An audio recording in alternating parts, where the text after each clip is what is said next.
If you're a new YouTube content creator, I have the perfect video tracker for you. And this is coming from a new content creator who has never been consistent, but has been consistent in the month of January 2023. Before I dive into the tracker, I wanted to do a little comparison of the amount of content that I've put out last year versus this year. So last year, I started my YouTube channel in February 2022. That was the first time I posted on this channel. And after that, it was just crickets the whole year. This year, I decided to up my content creation game and I've actually been consistent for the month of January. I've actually posted 3 videos. That's 1 video per week in January. So I don't know, this has been working for me and I really wanted to share it with you guys. So let's dive in. First things first, let's talk about which software I'm actually using for this YouTube tracker. And it's actually housed in Notion. I like the idea of Notion, but it was just a little bit intimidating creating my own template from scratch. So what I actually did was search for free Notion templates that I could use as a base foundation for my own video tracker. And the free template that I used was called Video Production by Thomas Frank. And if you're not sure where to find Notion templates, don't worry about it. I'll show you 2 ways you can find them. There are 2 places you can actually find Notion templates. If you have the Notion app on your desktop or on your laptop, you can go to the left sidebar and click on templates. And from there, you can search for the template that you're looking for. For example, if I search for a video tracker, you can see that there are no results in the Notion app. So the next thing you can do is find it from the community. Now that we're in the template gallery for Notion, go ahead and go to the search bar and search for video production. And if you wanted to copy this template into your own Notion, all you have to do is click on duplicate template and it'll ask you if it could open it to your Notion. And there you go, now you have a copy of the template in your own Notion. So first let's talk about the front page before we open up an actual project. This is what the front page looks like when you first copy the template. So it's very basic information like the video title, what status it is, which number, when you're publishing it, possible sponsor, any tags that you have, and finally the final YouTube URL. I pretty much kept this almost the same. I also have the table for my own project tracker, except I took out some of the columns that I felt like I didn't need. So in my project tracker, I have video number. I just like the idea of seeing the number of videos I've put out, so that's why I kept that there. I have the video title, the status, the publish date or the potential publish date. I have a checkbox for whether or not I've posted a short for it. The sponsor column I left in because I know that I would want sponsors in the future. And then finally, I have the video URL. I didn't really make any big changes. I just kind of took out some of the columns that I felt like I didn't need and just replaced them with things that I felt like I wanted to have in my video tracker. So next, let's talk about what it looks like when you're actually making a new video or a new video project. So for the original project tracker, you can see that at the top you have the base information that was available in the overview page or the front page of the project tracker. And then below that you have a space where you can actually write down a brief description of what your video is going to be about.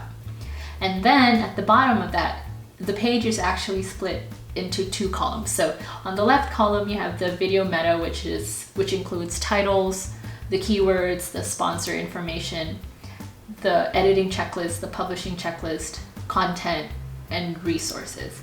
On the right side, you have the B-roll list. Now, I really like this idea. I liked the 2-column idea, and I did keep that for my own video tracker.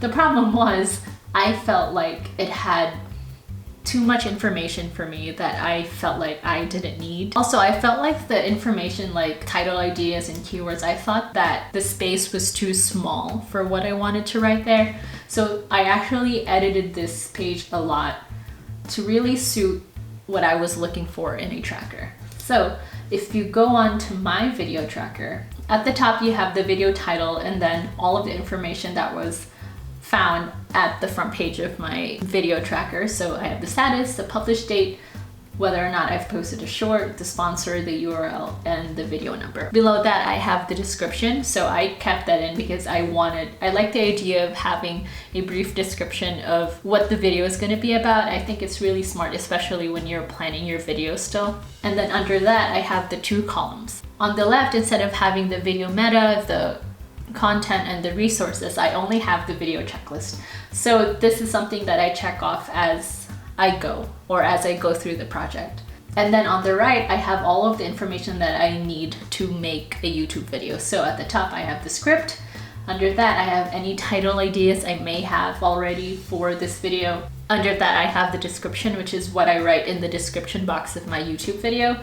And this is basically the same for every video. So I have the chapters, the extras, and then any of the links that I normally put in my description box. Under that, I have the keywords or tags that I'm going to be using, and then finally I have the B-roll list. And this B-roll list I rarely use, but I kept it there because I like to keep track of any other filming that I need to do after I film the main video or the A-film. So that's what a new video project would look like, and every time I make a new video, I always use this template. Next, I want to go over how I script my videos, because obviously this is also an important part of creating videos.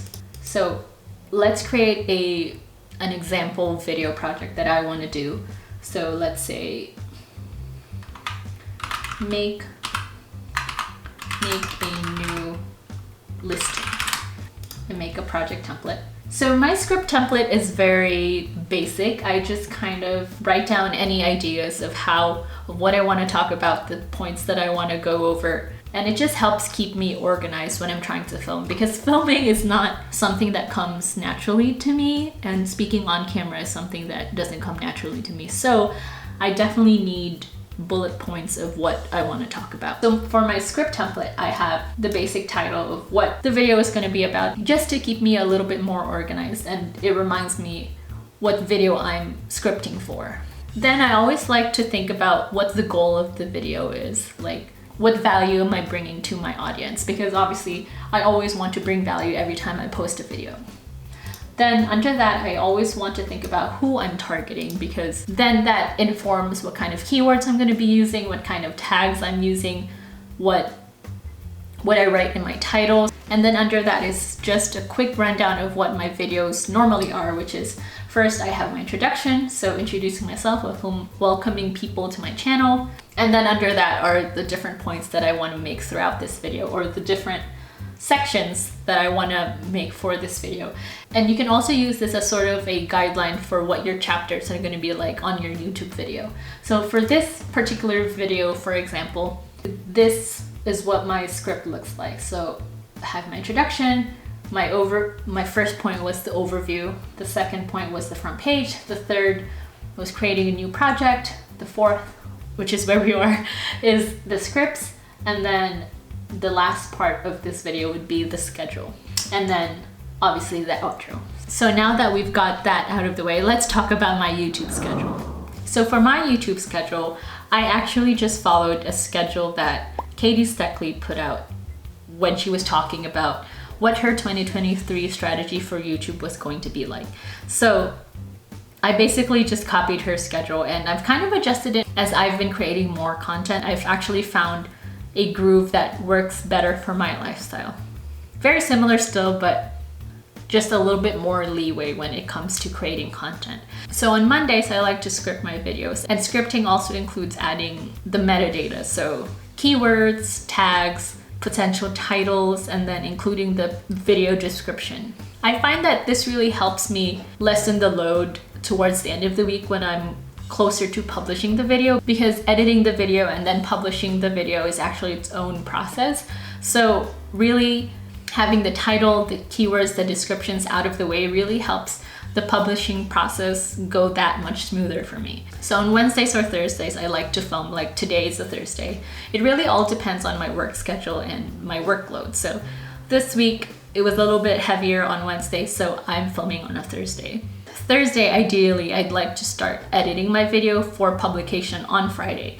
But sometimes it doesn't happen that way because of just the amount of workload that I have. So sometimes, like this week, I am filming on Thursday, which means that I'll probably be editing Thursday, Friday, and then most likely publishing on Saturday, which is absolutely fine. I've kind of given myself that grace to just, as long as I get it done by Saturday, I'm fine. I'm still consistent, so as long as I get it done by Saturday, I'm happy. And that's probably one of the biggest lessons I learned throughout my first month of being consistent on YouTube. It's that you just really have to find your own groove and find the content creation schedule that fits your lifestyle and suits your needs. I hope this helps anybody who's new to content creation or somebody that just wants to be a little bit more consistent with YouTube and content creation.